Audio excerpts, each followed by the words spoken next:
श्री हरि के गुण, नाम, कथा और रूप सभी अपार, अगणित और असीम है।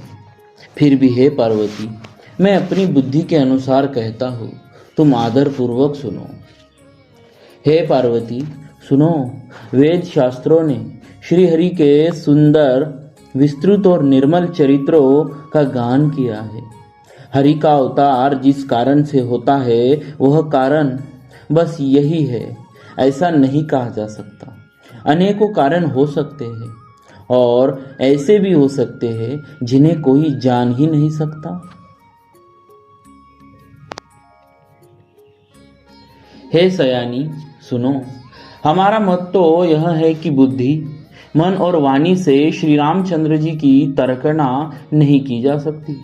तथापि संत, मुनि, वेद और पुराण अपनी अपनी बुद्धि के अनुसार जैसा कुछ कहते हैं और जैसा कुछ मेरी समझ में आता है, हे सुमुखी, वही कारण मैं तुमको सुनाता हूँ। जब जब धर्म का ह्रास होता है और नीच अभिमानी राक्षस बढ़ जाते हैं और वे ऐसा अन्याय करते हैं कि जिसका वर्णन नहीं हो सकता, तथा ब्राह्मण, गौ, देवता और पृथ्वी कष्ट पाते हैं, तब तब वे कृपानुधान प्रभु भांति भांति के दिव्य शरीर धारण कर सज्जनों की पीड़ा हरते हैं। वे असुरों को मारकर देवताओं को स्थापित करते हैं, अपने श्वास रूप वेदों की मर्यादा की रक्षा करते हैं और जगत में अपना निर्मल यश फैलाते हैं। श्री रामचंद्र जी के अवतार का यह कारण है। उसी यश को गा गा कर भक्तजन भव सागर से तर जाते हैं। कृपा सागर भगवान भक्तों के हित के लिए शरीर धारण करते हैं। श्री रामचंद्र जी के जन्म लेने के अनेक कारण हैं, जो एक से बढ़कर एक विचित्र है। हे सुंदर बुद्धि वाली भवानी, मैं उनके दो एक जन्मों का विस्तार से वर्णन करता हूँ, तुम सावधान होकर सुनो। श्री हरि के जय और विजय दो प्यारे द्वारपाल हैं, जिनको सब कोई जानते हैं। उन दोनों भाइयों ने ब्राह्मण सनकादि के शाप से असुरों का तामसी शरीर पाया। एक का नाम था हिरण्यकश्यप और दूसरे का हिरण्याक्ष। ये देवराज इंद्र के गर्व को छुड़ाने वाले सारे जगत में प्रसिद्ध हुए। वे युद्ध में विजय पाने वाले विख्यात वीर थे। इनमें से एक हिरण्याक्ष को भगवान ने वराह सुअर का शरीर धारण करके मारा। फिर दूसरे हिरण्यकश्यप का नरसिंह रूप धारण करके वध किया और अपने भक्त प्रहलाद का सुंदर यश फैलाया। वे ही दोनों जाकर देवताओं को जीतने वाले तथा बड़े योद्धा रावण और कुंभकर्ण नाम के बड़े बलवान और महावीर राक्षस हुए, जिन्हें सारा जगत जानता है। भगवान के द्वारा मारे जाने पर भी वे हिरण्याक्ष और हिरण्यकशिपु इसीलिए मुक्त नहीं हुए कि ब्राह्मण के वचन शाप का प्रमाण 3 जन्म के लिए था। अतः एक बार उनके कल्याण के लिए भक्त प्रेमी भगवान ने फिर अवतार लिया। वहां उस अवतार में कश्यप और अदिति उनके माता पिता हुए, जो दशरथ और कौशल्या नाम से प्रसिद्ध थे। एक कल्प में इस प्रकार अवतार लेकर उन्होंने संसार में पवित्र लीलाएं की। एक कल्प में सब देवताओं को जलंधर दैत्य से युद्ध में हार जाने के कारण दुखी देखकर शिव जी उसके साथ बड़ा घोर युद्ध किया,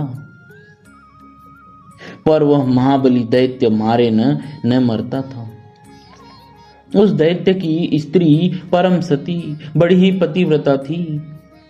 उसी के प्रताप से त्रिपुरासुर जैसे अजय शत्रु का विनाश करने वाले शिव जी भी उस दैत्य को जीत नहीं सके। प्रभु ने छल से उस स्त्री का व्रत भंग कर देवताओं का काम किया। जब उस स्त्री ने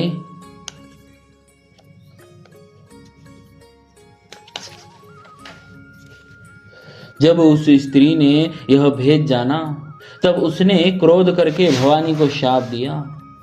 लीलाओं के भंडार कृपालु हरि ने उस स्त्री के शाप को प्रामाण्य दिया, स्वीकार किया।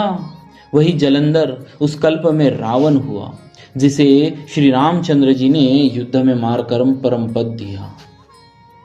एक जन्म का कारण यह था जिससे श्री रामचंद्र जी ने मनुष्य देह धारण किया। हे भारद्वाज मुनि सुनो, प्रत्येक प्रभु के प्रत्येक अवतार की कथा का कवियों ने नाना प्रकार से वर्णन किया। बार बार नारद जी ने शाप दिया। एक बार नारद जी ने शाप दिया, अतः एक कल्प में उसके लिए अवतार हुआ। यह बात सुनकर पार्वती जी बड़ी चकित हुई और बोली कि नारद जी तो विष्णु भक्त और ज्ञानी हैं, मुनि ने भगवान को शाप किस कारण से दिया? लक्ष्मीपति भगवान ने उसका क्या अपराध किया था? हे पुरारी शंकर जी, यह कथा मुझसे कहिए। मुनि नारद के मन में मोह होना बड़े आश्चर्य की बात है। तब महादेव जी ने हंसकर कहा, न कोई ज्ञानी है न कोई मूर्ख। श्री रघुनाथ जी जब जिसको जैसा करते हैं वह उसी क्षण वैसा ही हो जाता है। याज्ञवल्क्य जी कहते हैं, हे भारद्वाज, मैं श्री राम जी के गुणों की कथा कहता हूं, तुम आदर से सुनो। तुलसीदास जी कहते हैं, मान और मद को छोड़कर आवागमन का नाश करने वाले रघुनाथ जी को भजो। हिमालय पर्वत में एक बड़ी पवित्र गुफा थी। उसके समीप ही सुंदर गंगा जी बहती थी। वह परम पवित्र परम सुंदर आश्रम देखने पर नारद जी के मन को बोलिए श्री सीताराम जी महाराज की जय, भक्तवत्सल भगवान की जय।